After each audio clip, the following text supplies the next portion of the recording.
প্রিয় দেশবাসী, আসসালামু আলাইকুম। আমি আব্দুল কাদের, সমন্বয়ক বৈষম্য বিরোধী ছাত্র আন্দোলন। আপনারা জানেন, আজকে দেশের সকল আদালত, ক্যাম্পাস, রাজপথের মার্চ ফর জাস্টিস কর্মসূচি ঘোষণা করা হয়েছে। আমরা দেখেছি ইতিমধ্যে ঢাকা, চট্টগ্রাম, রাজশাহী, ময়মনসিংহ, টাঙ্গাইল, নোয়াখালী সহ দেশের প্রত্যেকটা জেলায় জেলায় গণবিস্ফোরণ ঘটেছে। জনগণ রাস্তায় নেমে এসেছে। জনগণ রাস্তায় নেমে এসে দিকে দিকে একটা আওয়াজ তুলতেছে, আমার ভাই কবরে, খুনি কেন বাহিরে।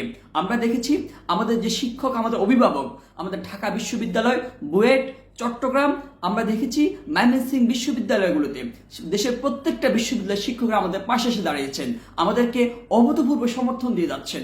আইনজীবীরা আদালত প্রাঙ্গণে জড়ো হয়েছেন, এই হত্যাকাণ্ডের প্রতিবাদ জানাচ্ছেন।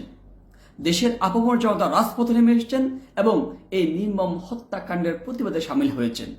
প্রিয় দেশবাসী, আপনারা জানেন, সরকার শুরু থেকে আদালতের কাঁধে বন্দুক রেখে পরিস্থিতি ঘোলাটে করেছিল, যার পরিণাম হিসেবে আজকের এই শত শত লাশ, আমার ভাই বোনদের রক্তে রাজপথ রঞ্জিত হয়েছে। লাশের অভয়ারণ্য কায়েম করেছে সরকার।